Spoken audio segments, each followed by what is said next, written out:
of Ireland pod. On Off the Ball. Brought to you by the refreshingly alcohol-free Rockshore 00. Get the facts. Be drink aware. Visit drinkaware.ie. A new low on the international front, a 2-1 hammering at the hands of Armenia in Yerevan. Hopes of qualifying for the 2026 World Cup lying in tatters. I don't think there's ever been more excitement for the Premier Division to return after an international break. You're very welcome along to the League of Ireland pod on Off the Ball, brought to you by Rockshore 00, refreshingly alcohol free. Always be drink aware. Get the facts, visit drinkaware.ie. The perceptive among you will have noticed that I'm neither Nathan Murphy or Stephen Doyle. Stevo's in Yerevan, enjoying everything that the Armenian capital has to offer besides football, while after another night of picking through the ashes of a devastating Republic of Ireland defeat live on national radio, we've put Nathan on compassion leave for the day. So you'll have to put up with me, Cameron Hill, this week. Thankfully, I'm joined by two stalwarts of the LOI pod, Gareth, McGlynn. How are things? What's the crack, Cameron? Big shoes to fill, no pressure. No pressure at all, no pressure. Cameron, it may be a low in Irish football, but it's a high for the podcast having you to present. I have to say. Very good. Those two other lads, I tell you what, this is me and Gareth are really happy. This is good. This is a good start to the week. Well, no pressure at all. This has red card 2 minutes into the game written all over it, but we'll have to wait and see. Let's get into things, lads, because there's so much going on both on and off the pitch from a League of Ireland perspective as we return. The big one in the men's Premier Division tomorrow, or I should say Friday night, is Bohemians against Derry City. We have full live and exclusive radio commentary of that game on News Talk and on the Go Loud app if you prefer listening that way. This has the makings of a really, really good game. Blockbuster sides. You've got the two best teams in the league, two best players in the league in Dawson Devoy and Michael Duffy squaring off. Bohs are second, 47 points. Derry third and 46. Great chance to put some daylight between them and the chasing European pack. But Vinny, these two sides are so unpredictable. It could be 4-3. It could be 0-0. Yeah, I think you summed it up brilliantly, and I think that's what's ahead of us. We've seen Bohs be inconsistent, but I would say they're probably, with the exception at the start of the season, more consistent than Derry. The last time these two plays in Dalymount, myself and Gareth were at it, it was Derry were a shambles. They played 3 or 4 systems in the middle of the game. Yes, they had injuries. They have continued to be like that in terms of the ins and outs and the lack of consistency in terms of the team selection, the shape they're playing, all of them things.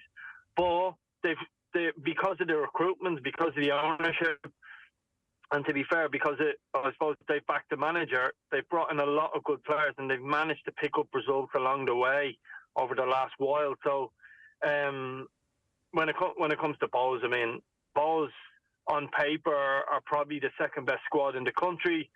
You could debate that with probably Derry, but I tell you what, really, really good. There's been some positive news for the staff there as well this week. So all is looking good for Bohs, but it would be very typical of Bohs to have a great news week and lose this week, you know. So look, Europe is huge. It's huge for Irish clubs. What's gone on the last few weeks should make everybody envious and want to be in Europe.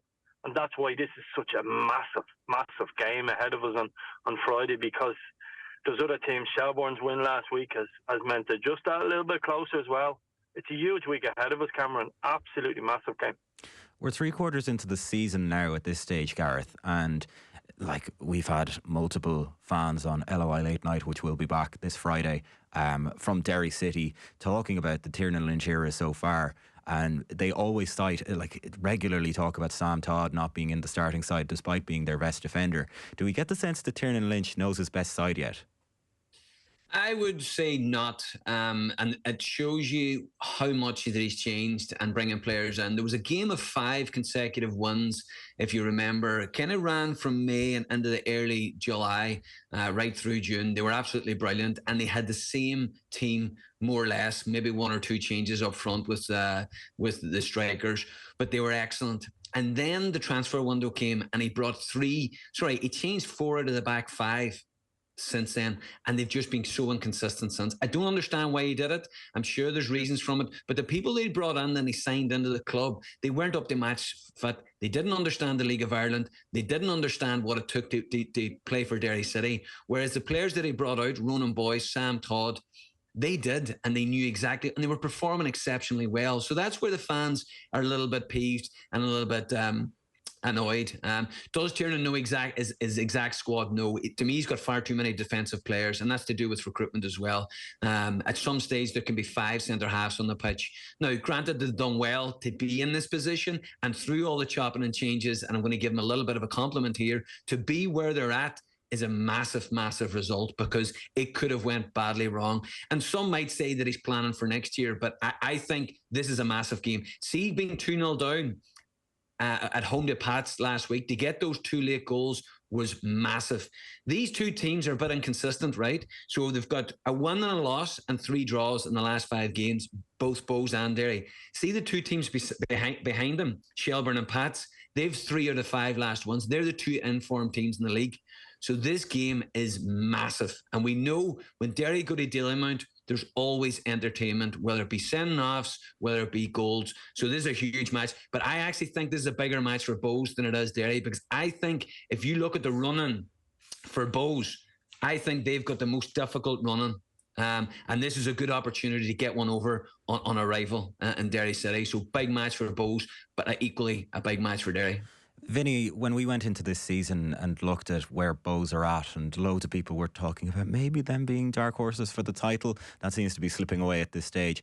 With the negativity around Alan Reynolds' management among Bohs fans, and like it could only have gotten better than 8th, like let's be real.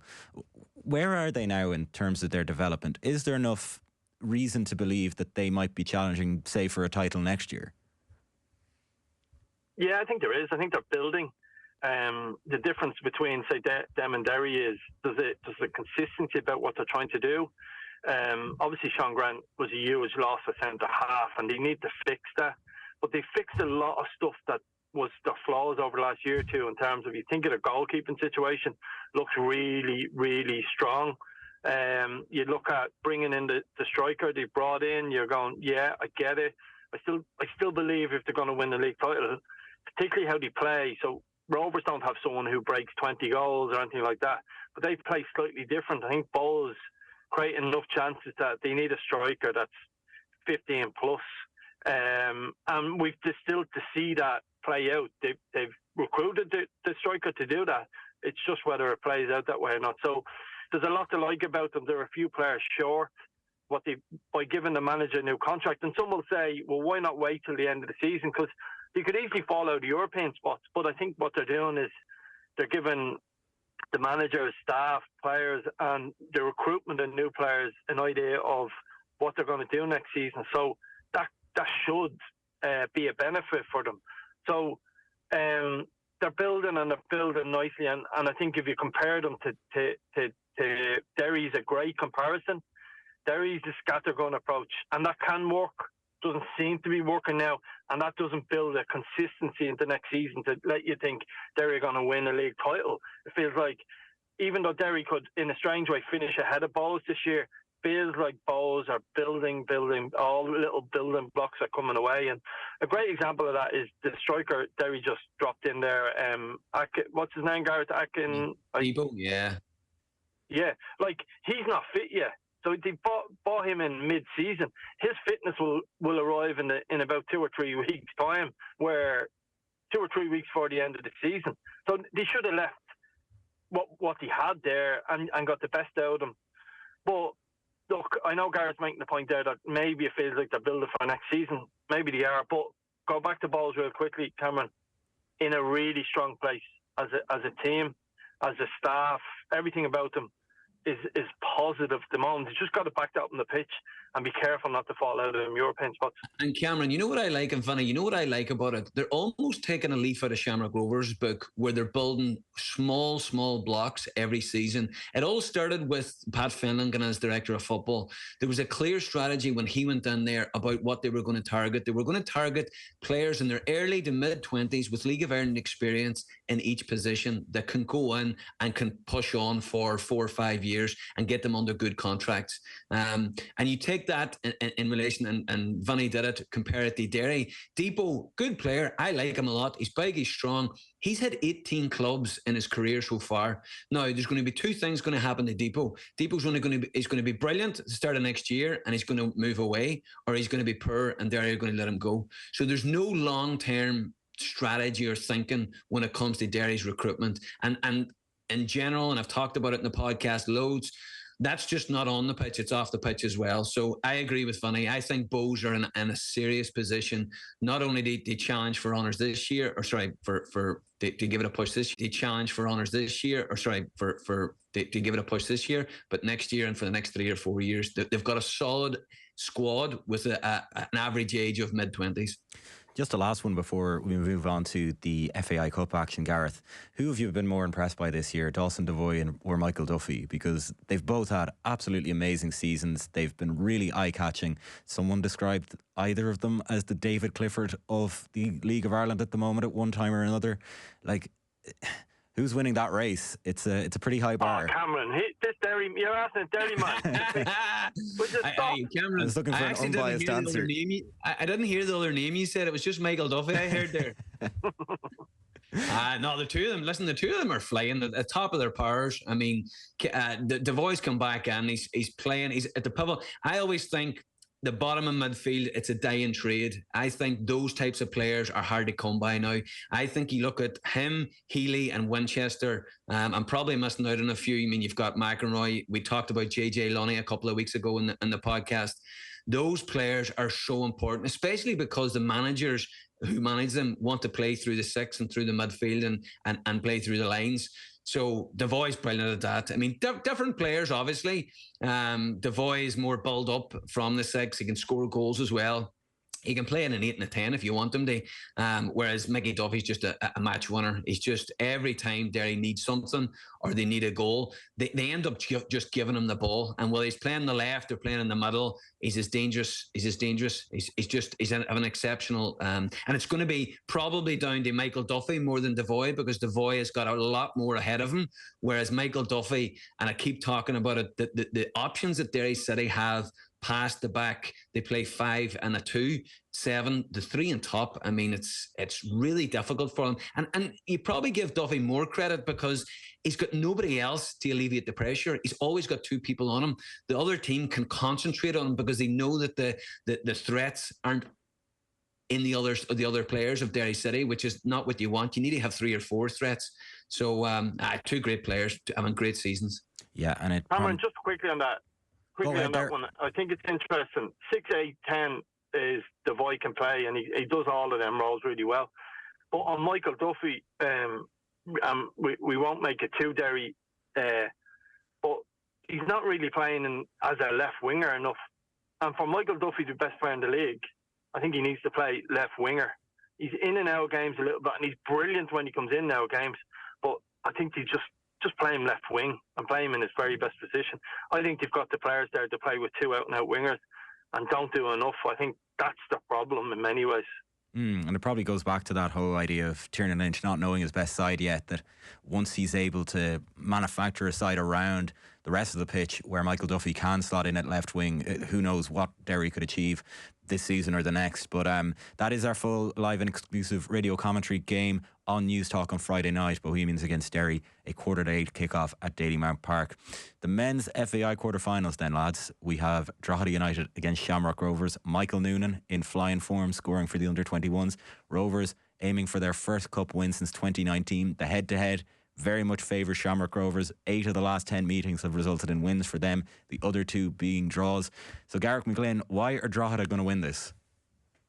Why are Drogheda going to win this? Well, Drogheda, if you think about last season, so last season's cup win, so they ended up winning the cup. Their most difficult game was Derry at the Aviva. Everything else was at home. Their next difficult game was away to Derry this season, and they managed to, through Luke Dennis and heroics, come through that. And on the night, I said it, they deserved to come through it. They were very good. But this is a different test. We're seeing a Shamrock Rovers at the peak of their powers at the minute.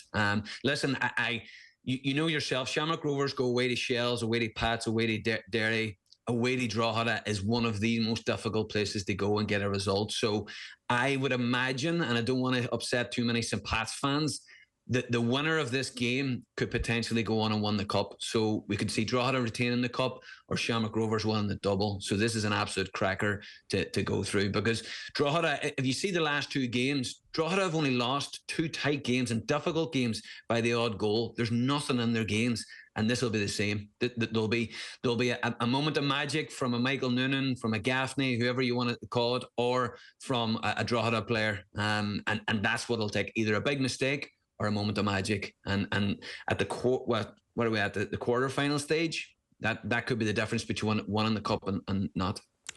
Vinny, there's an argument that even if Shamrock Rovers put out their second team, that's still an incredible team.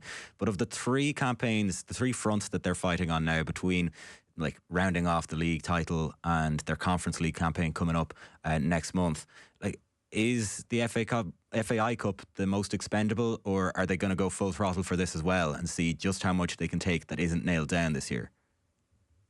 I would like to think this group feels a double is huge for them, and it also cements their place in sort of history in terms of that's how big it can mean to them.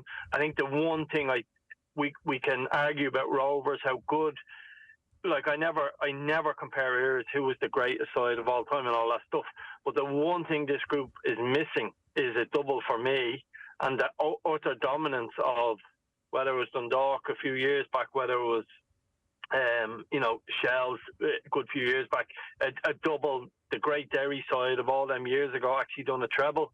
So I would love to see them do the double and cement that and sort of nail that argument and put them into the bracket of the greatest teams of all time, because I think they're there.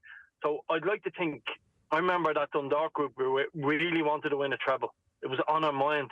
We wanted that treble. The group did a couple of times and missed out on it just about, and different things. So I'd like to think they have that same mindset. I think they've got the insurance policy of the league practically wrapped up. They won't say that out loud, but they know they can make some changes at certain league games, particularly at home, as you said, the second side. So I think we'll see full all-out Rovers away with Drogheda. With that in mind, I think Bradley will want, and the group will want the double badly. Yeah. I think Cameron as well, this group, for what they've achieved over the last 5 or 6 years, they almost deserve a double for the standards that they've set. But it's good that Vinny just has reminded me Derry are the only team to have done a treble, which is always nice to hear. The other thing is, right, see Kevin Doherty, everybody in the League of Ireland, including myself, want to see them qualifying for Europe. I think if he was to qualify for Europe through the league this year, it would be a bigger achievement than winning the cup last year. And I think, looking at their run-ins, and I've looked at Drogheda's run-ins is tough, really tough. Shelbourne, to me, has got the easier of the run-in.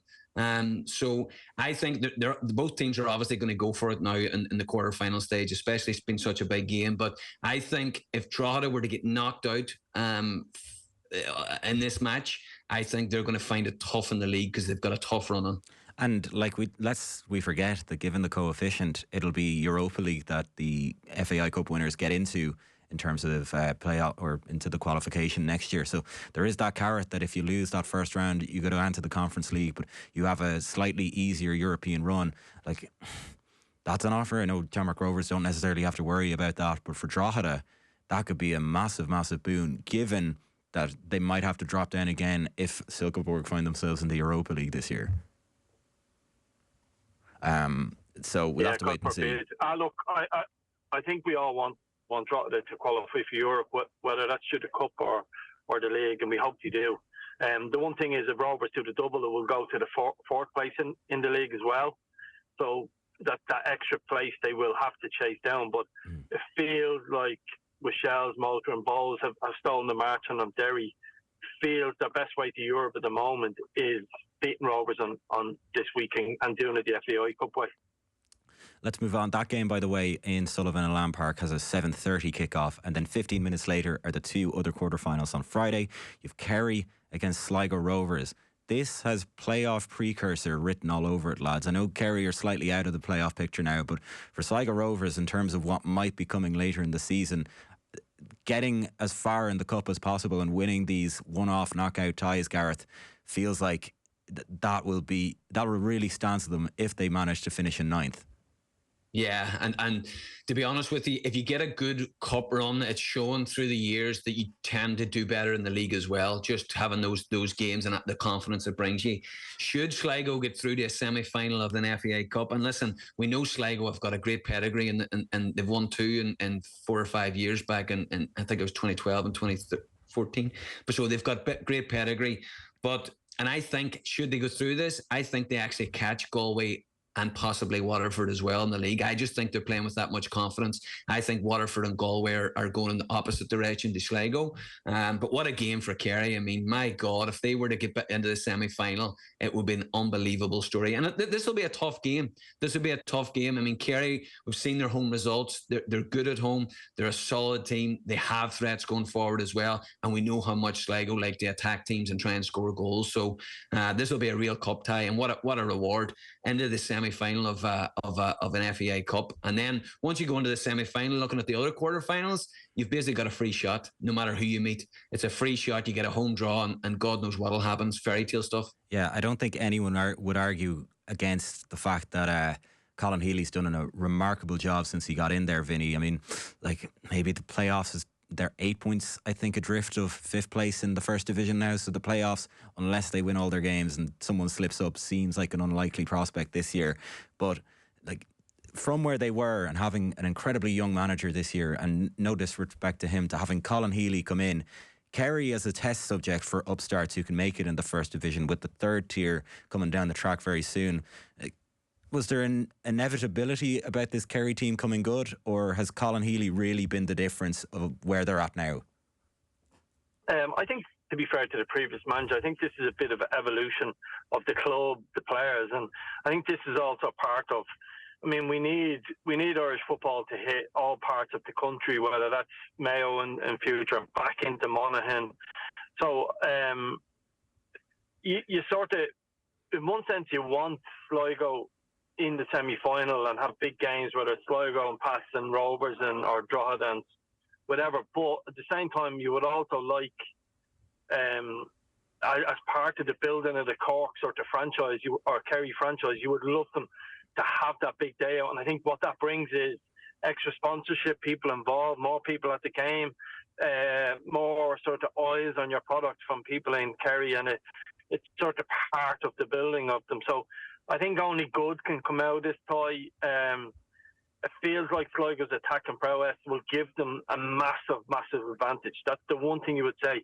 They're so good, they're causing everybody problems, the top teams, and the gap between the Premier Division and the First Division is so huge at the moment that Kerry needs to be flawless. But we've seen Kerry recently upset Cove, haven't we? Not that long ago, in terms of and proper upsetting them. Like, you imagine there's a certain amount of darbiness to that as well. So they can hurt teams. Colin Healy's obviously very experienced, and he knows how to organise a team.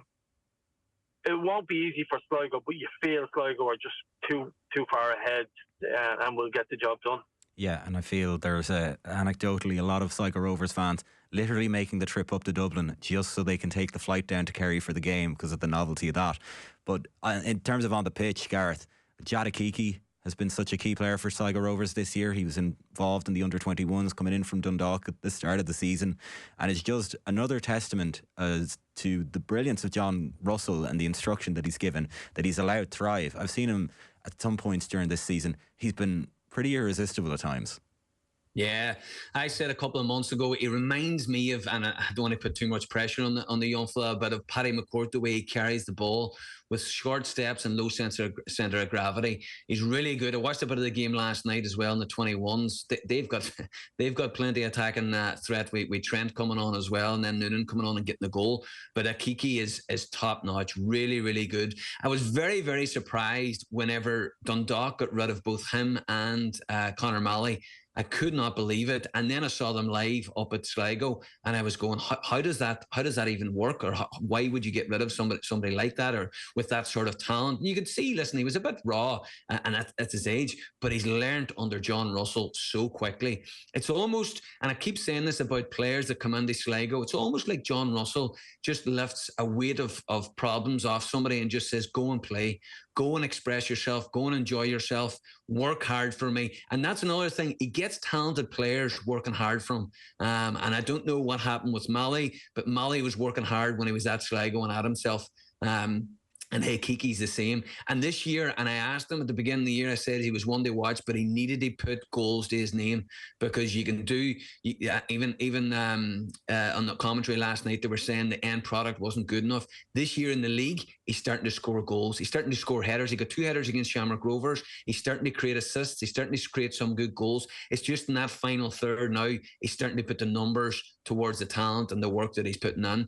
But John Russell, I mean, what a season he's having. I mean, you look at, if they were to finish strong, you look at him, Kevin Doherty, and of course Stephen Bradley as the 3 standout managers this season. The other quarter-final on Friday night, Vinny, is Finn Harps against Cork City. So bottom of the Premier Division versus a team that's quietly going about their business, you have to say, from a Finn Harps perspective in the First Division. How do you see this one going? That's a really difficult one to call, because I think Cork, we've seen sort of green shoots of the management getting the grips of the league, getting the grips of understanding the squad, the players. Started to see certain things from Cork where, and it's obviously we'd expect it to be too little too late, but you sort of feel like they're developing into a good group. Again, the level they're playing at week in, week out tells me they're probably red hot favourites for this game. But as you said, Finn Harps have been a threat all season, particularly up front. The pace and the power they have up there will cause Cork a lot of problems. But I just think, again, I think that experience Cork have, that little bit of know-how. I mean, if you think of people like Murray, you think of, like, Murray was exceptional from, I think he's picking up a bit of a bad injury over the last week or two. But you think of, when you go into the centre midfield, Sean Murray and Greg Bulger, for argument's sake, they're the type of players you need to bring into this game. Why? Just that little bit of experience. When Finn Harps, after a few moments, you go, everything's all right, lads, we're okay here.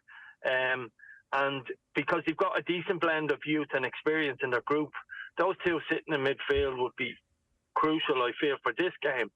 But Cork have been decent. I done the game with them and Waterford a couple of weeks ago. Very impressive in the forward areas, I have to say. Yeah, like, we've had a smattering of Cork City fans on LOI Late Night throughout the season. And in the last few weeks or months, Gareth, I've been kind of taken aback by how weirdly, like, tranquil they are. They're at peace with relegation at this point. It seems like a fait accompli. They're cautiously optimistic about the future and Ger Nash and what David Myler's doing. Shane Keegan has mentioned a couple of times now that the conveyor belt of talent that Cork are producing from their academy, like Cathal O'Sullivan, Rory Maloney, just the start. There's plenty more coming, and they're doing a lot at underage level.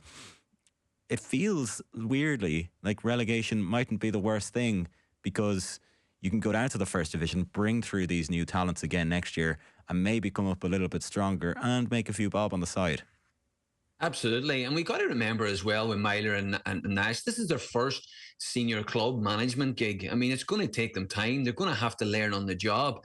It was the same when all managers, you haven't got all the answers when you get in there. It's learning on the job. And he learned pretty quickly when you think about all the goals they were giving out, trying to play out from the back. I mean, he kind of nipped that in the bud overnight pretty quickly. Maybe it was too little too late for actually staying in the Premier Division.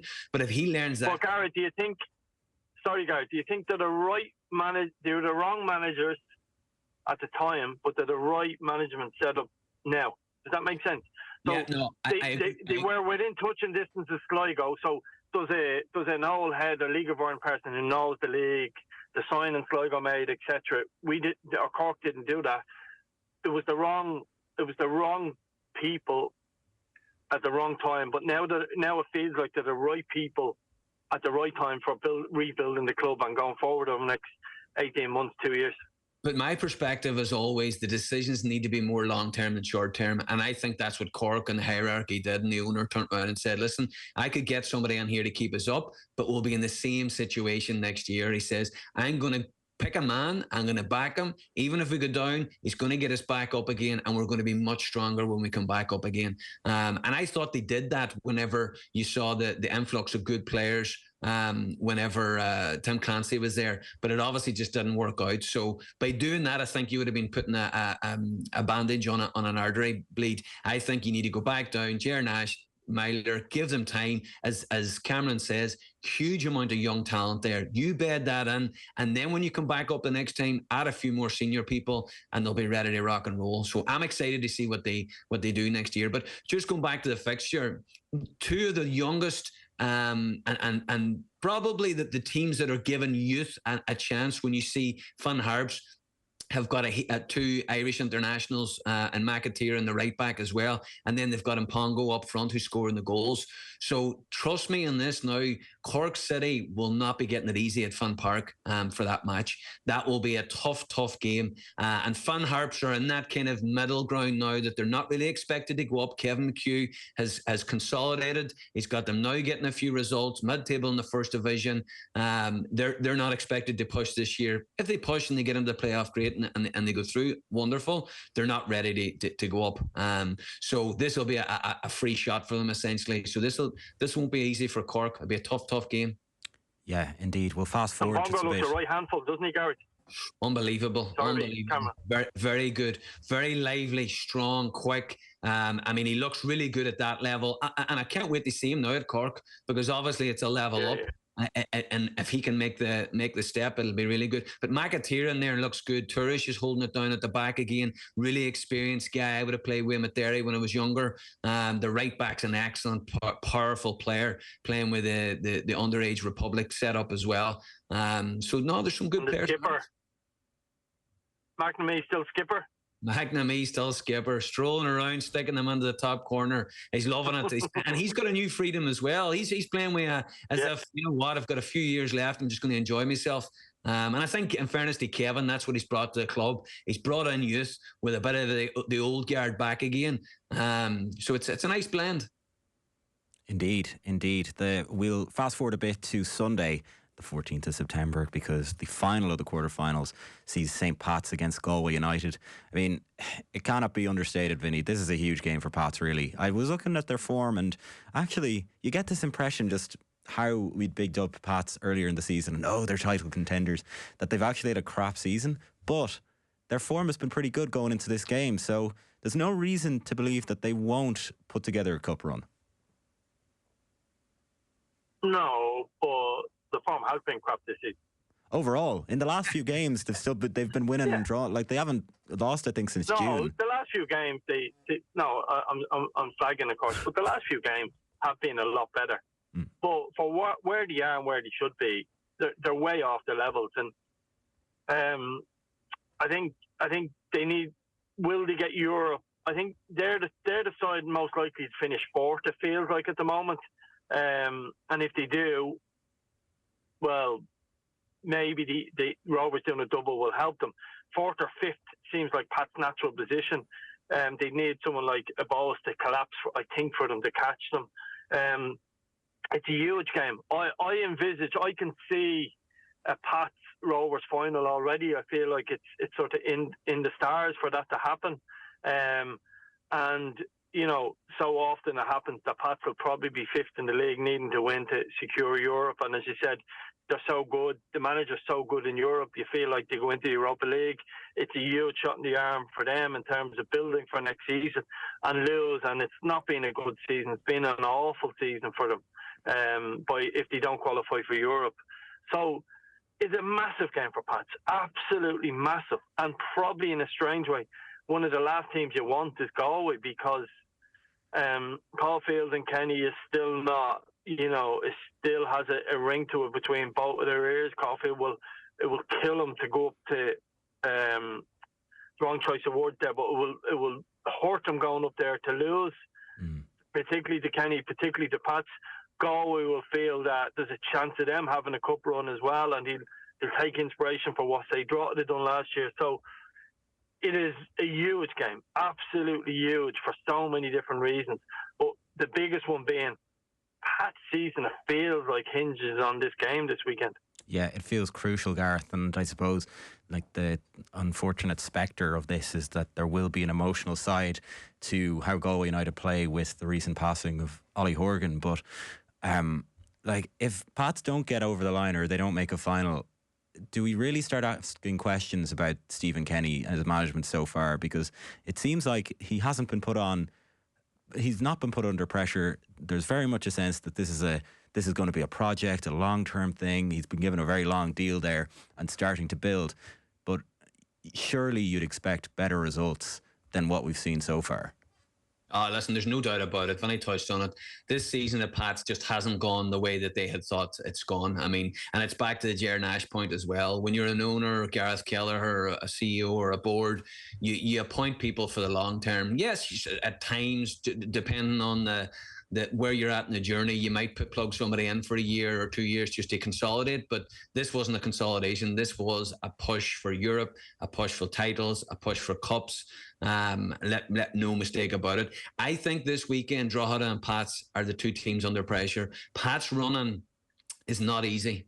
I think Shells have the easier of the running, and I think Pats have a tough running. And again, I go back to that game in the Brandywell. Had Pats have finished 2-0 or won the game 2-1, I think they would be brimming with confidence. I mean, if they had won that, they would have won the 4 of the last 5. I mean, don't get me wrong, them and Shells are the two informed teams. But when Pats get modern, and we know what Stephen Kenny's like, I played under him. When he when he strings consecutive victories together, and it doesn't matter whether it's in the Cup or in Europe and League, it's infectious, and it goes through the whole club, and it gets people going, and it gets competition going internally, and it gets the teams just an extra 5%. So massive game. And of course, then they play Galway in the league shortly after that as well. So two massive games for Pats, and should they pick up 2 wins, which obviously Stephen would like, that puts them right into making an okay season into a much better season. Absolutely. That rounds out the men's FAI Cup quarterfinals anyway. There's 2 semi-finals, as there tends to be, in the women's FAI Cup. So on Saturday you've Bohemians against Treaty United, and then the Rovers Athlone game was down for Saturday. It's been moved due to a Leinster rugby pre-season friendly with Cardiff taking place at Tallaght Stadium.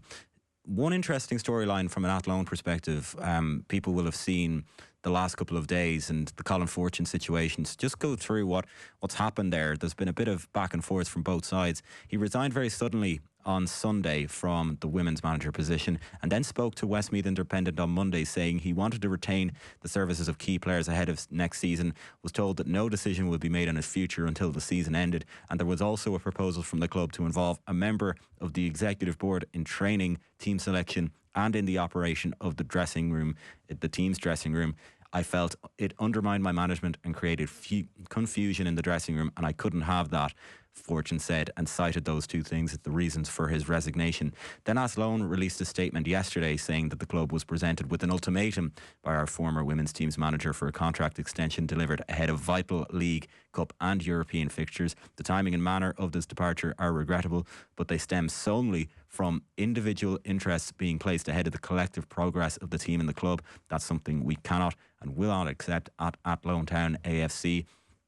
Reports that a board member was to be placed in the dressing room or involved in training tactics and team selection are categorically false, they say. These claims are wholly misleading, do not reflect the governance or operations of the club, and have been made without evidence to the press. The manager requested support and assistance, which was provided willingly and readily. Now, John Sullivan is taking charge until the end of the season, and they are away to Glasgow City this evening for the first leg of the Europa Cup first round at 25-8. Vinny, that's a lot to process, but it's just echoes of Shelburne this year and Damien Duff leaving suddenly before a couple of weeks out from a European campaign. Suddenly this it's a difficult time there. Yeah, it is. And one or two things have happened, okay? The club is right, and Fortune has thrown all his sort of chips in and demanded a new contract, and it hasn't gone his way, or he was getting interference and he felt he needed to call it for what it is. We don't know. It's so hard to know. There's two sides to every story, and I think, to be fair, it was that damning, Colin's sort of words were that damning. Athlone had to respond, and if didn't respond, well then, I mean, you're guilty by association. So they have responded, and they've been quite categoric in their response. So it doesn't look well when it's washed out in public, but that's what happened, and that's like, it feels like there was a power play at either side, from the manager's side or the club side, and ultimately the manager's lost his job. From a player's point of view, it's disappointing. It's not good. It was going so well for them.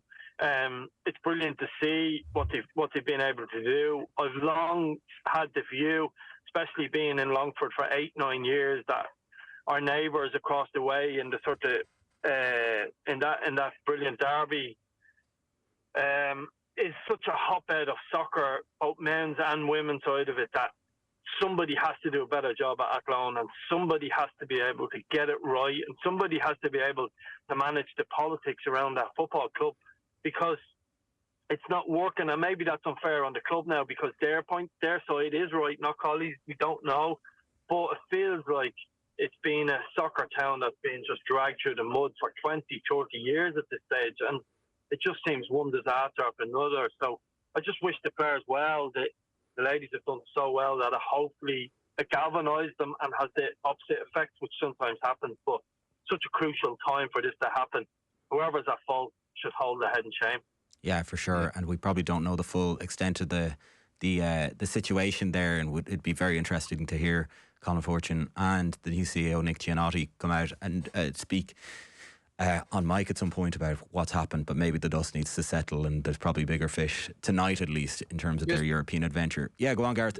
Just on that, they're very, very lucky that they have someone like John Sullivan to step in. I mean, he is highly regarded within the group of players, within the club in general. So for him to be able to go in Glasgow City tonight and pick up a favourable result, that will be the key to a bad week from him. But basically, just go back to Colin Fortune and the club and stuff like that. It's my understanding that Colin Fortune was told 3 or 4 weeks ago that the club was under a financial audit and there would be no decisions between now and the end of the season. Then, the day before a crucial Shamrock Rovers game, he has said that he needed his contract sorted within the next hour. There was tried to be a meeting or a 3-way telephone call between Nick, the new CEO, Stephen Gray, and the manager. The manager didn't turn up and resigned the next day. So very, very unfortunate. But for Colin to leave his players in such a crucial time, that's not. I think Vinny's right. I think he's gambled and it's backfired. Because from my understanding, he was given the full support of the club to try and rectify it. And the gamble's just misfired completely, and he was being supported the whole way through.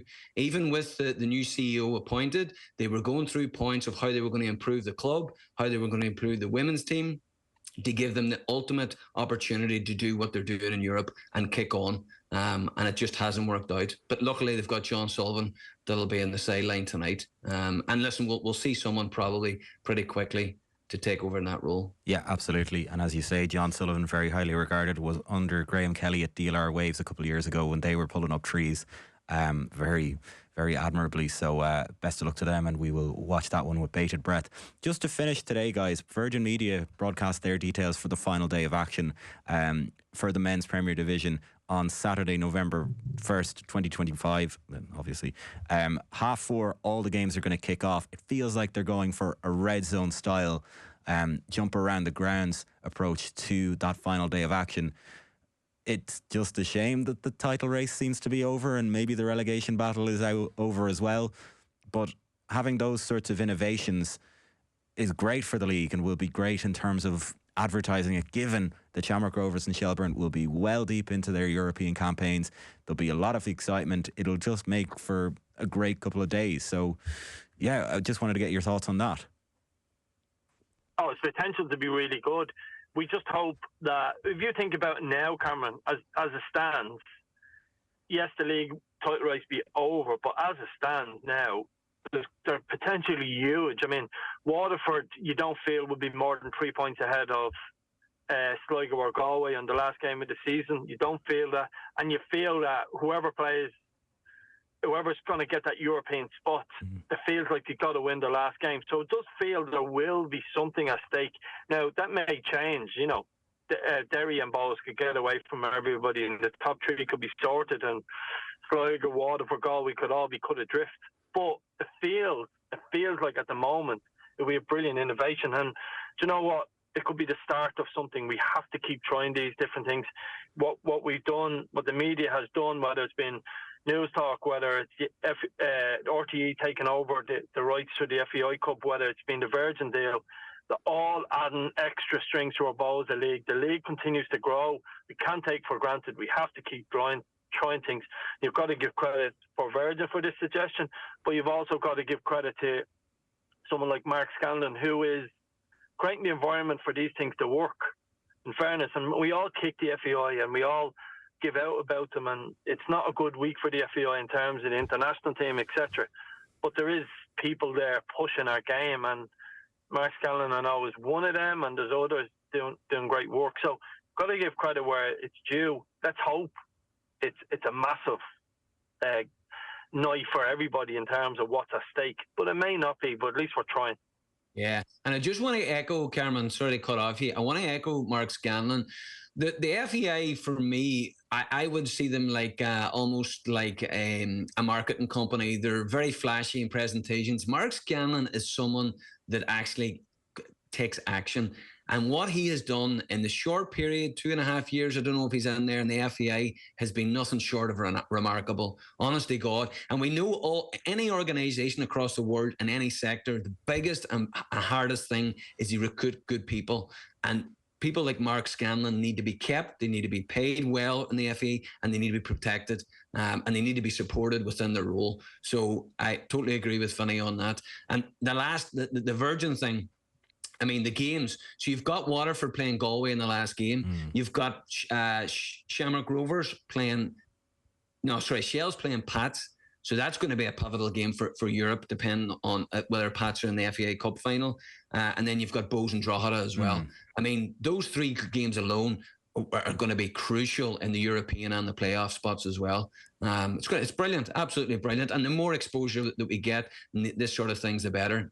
Absolutely. And the Sligo Rovers, they go to Shamrock Rovers, and you'd feel that they would need to have their business in terms of survival pretty much done before that game, because it's very hard to see the Rovers giving up a title possession at home for the sake of Sligo Rovers surviving. So lots of intrigue there. It's a very positive note to end on, lads, after what's been a difficult week in Republic of Ireland football land. So my thanks to you, Gareth. Cheers, Cameron. Gareth, how was Cameron's debut? We're getting the review now. It was just as good as this moustache. That's how good it was. Jeez, I didn't think it was that bad. Class it was. Vinny, thank you very much. See you soon, guys. I'm expecting 5 out of 5 now, in 5 out of 5 on Apple Podcasts. The League of Ireland pod on Off the Ball, brought to you by Rockshore 00, refreshingly alcohol free. Always be drink aware. Get the facts. Visit drinkaware.ie. We will have live commentary of that Bohs Derry game on News Talk, full live and exclusive radio commentary. Until then, folks, have a great week. The League of Ireland pod on Off the Ball, brought to you by the refreshingly alcohol-free Rockshore 00. Get the facts, be drink aware. Visit drinkaware.ie.